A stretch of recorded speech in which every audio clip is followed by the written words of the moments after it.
and having packed houses of shows, doing these super spreader event gigs when everybody else was, without work, chilling, waiting for this stuff to be over with. That sucks for me too, man. This is the way I make a living, but I've come to terms with it, and I'm ready to get back out and play again the minute. I noticed you're drinking juice. There's no Coke Zero. What? That's my one.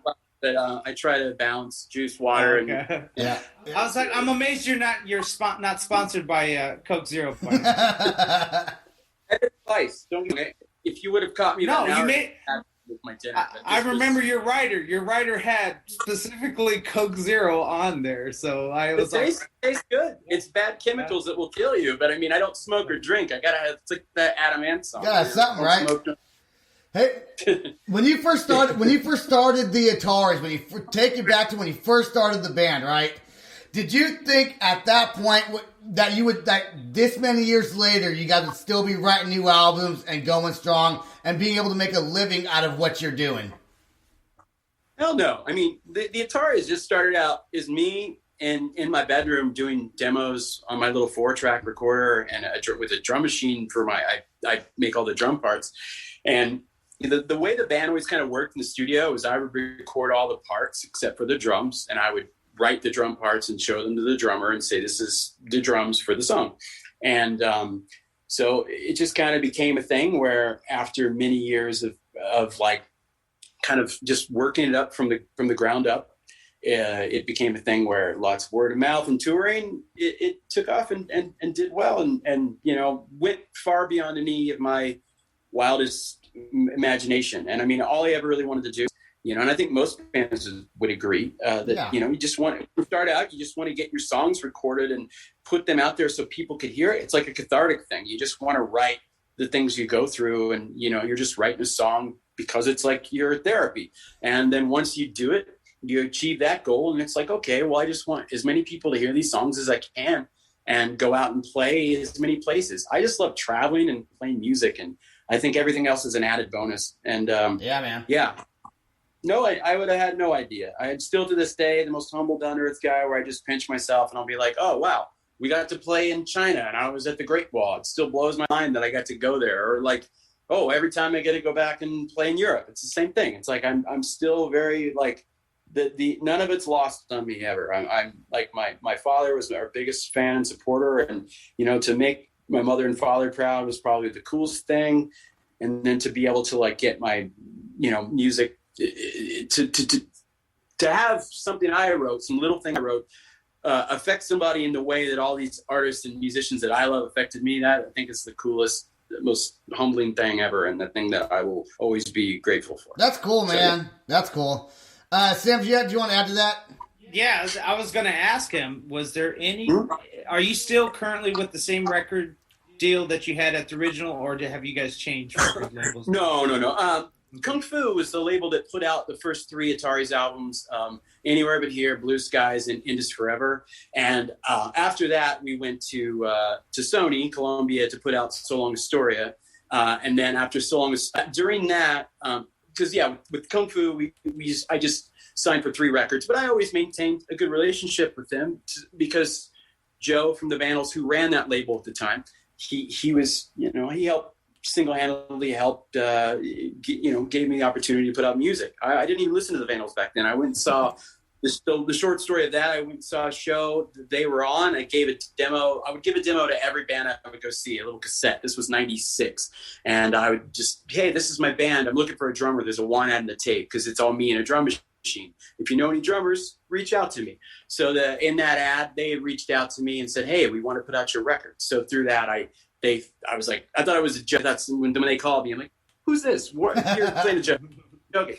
So that's how that happened. And then once we had done the 3 records on Kung Fu, by that point, Indus Forever was released in 99. We were already at a level where we were selling a few 100,000 records on a small independent label where we were the biggest band on that label. So I knew I really needed to go to a label that was a little bit bigger. I mean, around Blue Skies, we were already having major labels that wanted to put out our records, but I didn't want to do that because I thought it was too early. And I just felt like I want to finish these 3 records, keep building this, and then do it organically. What? And then I went to Sony for So Long Astoria, and that was... Yes. What you gonna say, buddy? What year was the first time? What year was it the first time you got signed to a major record label? So Long a Story was released in 2003. So I believe I signed to Columbia in 2002. But they were like kind of, I think I remember Indus Forever came out in 2001. So yeah, is that right? 90 or 99? I don't remember. I'm bad with dates. But I know Astoria came out in 03. So probably would have been around 2002 is when I signed to Columbia. And that was around the time that like I just felt like we needed to reach a broader audience. And we did. And then we did 3 singles on that record, In This Diary, and then Boys of Summer became the accidental second single. And then Saddest Song was the 3rd single. And about that time, all the major labels were feeling the blunt of like downloading and Napster and LimeWire. So all those major labels started folding from the inside. And we got wind that the president was going to step down, and he was a nice guy. And so I went to him and was like, hey, can we be let go from our contract before you leave? Because we don't want to be stuck here at this label with a bunch of people that don't know us. It's the horror story to hear about. And then the next album gets shelved and you're stuck there. And he's like, sure. And he let us go. So it was like best case scenario. And then we took the record I'd already been recording, and we sold it to a company that was, they mostly managed a lot of bands. They managed like Morrissey and Iron Maiden and Tegan and Sarah and a few bands. But they also put out a lot of records. They were based in the UK, and we put it out with them. But then unfortunately that label folded 5 months later and just became only doing management. So after that, it was like basically like, okay, well, you know, it was like the label thing became less and less relevant. So, you know, when it was time to put out music, I put out things, you know, with people that I like their like I put out a 7-inch with Vinny from Less Than Jake's old label, Paper and Plastic. I put out some more stuff with Kung Fu, which later got sold to a label called Cleopatra, which put out a lot of like other good records and mostly like some indie stuff. And I'm perfectly happy doing it that way. But I mean, when we do another full-length record, you know, I have enough songs for it. But when I finally do that, I'll decide that like where it will go. But Fat just re-released our Look Forward to Failure EP. They put it on vinyl for the first time ever. So, you know, I think nowadays it's just about like, I think for any bands that are putting out music, I think just put out music with someone you feel is going to get it out to people. And I mean, nowadays vinyl is going to sell the most anyway. So if you can find somewhere that has like a good vinyl, then just do it that way. And digital, and it's probably the next biggest thing. Yeah. And nobody. So. Or now I noticed you've been doing a lot of.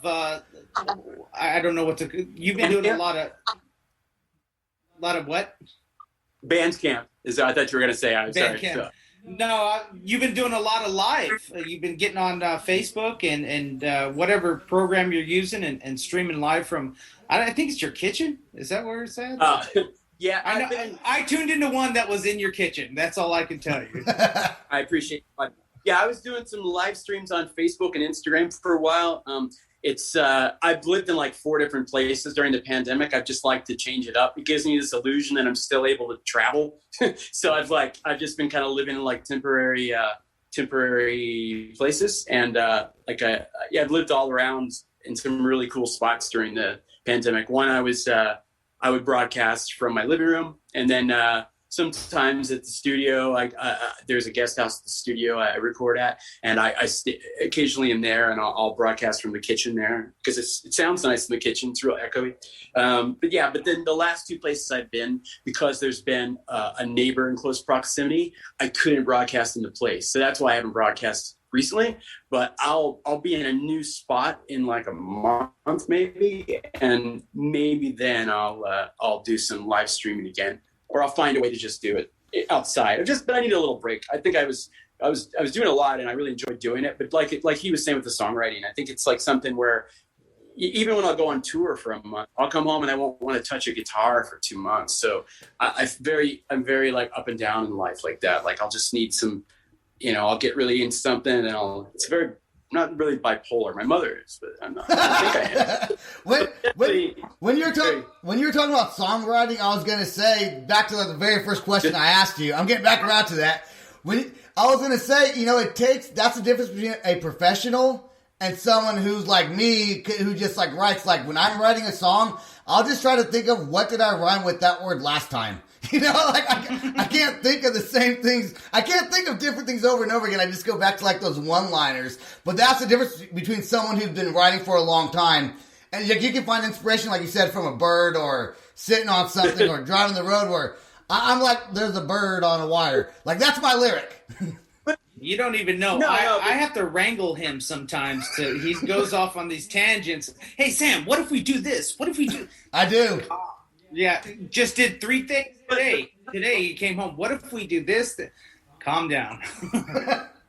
That's all right. That to me is part of like being inspired. I think, as you get older and you like have done like songwriting for a long time, I find that when I first started and you're first learning your craft of how you do something, you write a certain way. And as you get better, you like, okay, what's a more creative way to say this line? And you just learn to be a better editor and a better, just better at really like breaking down and analyzing what you do without overanalyzing. You still got to like do it from, and I think the biggest thing too is you just take your inspiration from like music outside of it, other worlds and other places, and inspiration from different books and writers and artists and authors. And, you just, the more you put into yourself, the better what you write is going to be, the more inspiration and the more depth.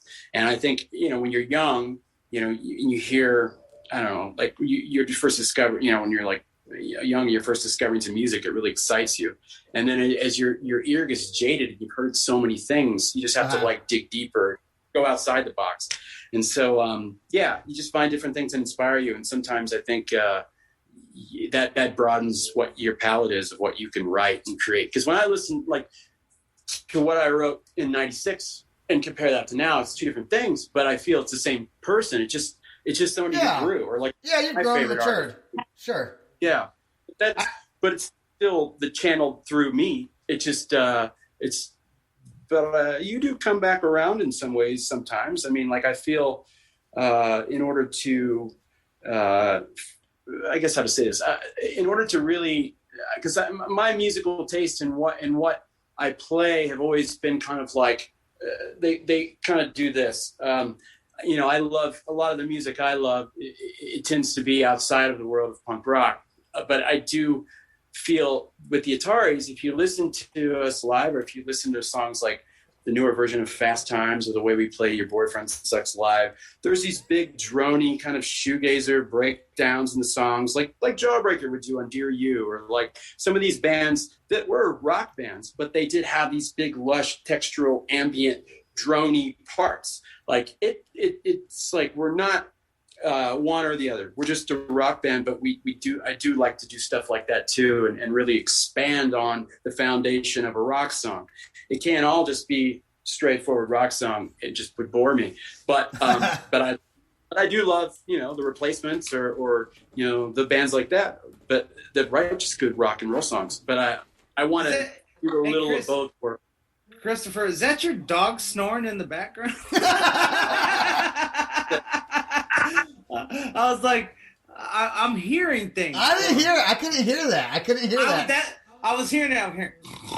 I couldn't hear it. Yeah, I was gonna ask. It started to get more prominent. I'm like, I want to. No, we love it. No, yeah. Kristopher, because you like other music, has the Ataris? Have you guys ever decided to not do like a style of punk and just make one song on a record that's like maybe hard rock or something totally different? No. I just let everything come out what it is. It's just like I said, that would be the worst thing you could do. I mean, if you want, for me, it's hard for me and what I listen to. So if I wrote a record in 96 and the songs were like really fast Ramones influenced songs, that's because I'd go see the Ramones, and that was one of my favorite bands, because it was when I was first discovering it.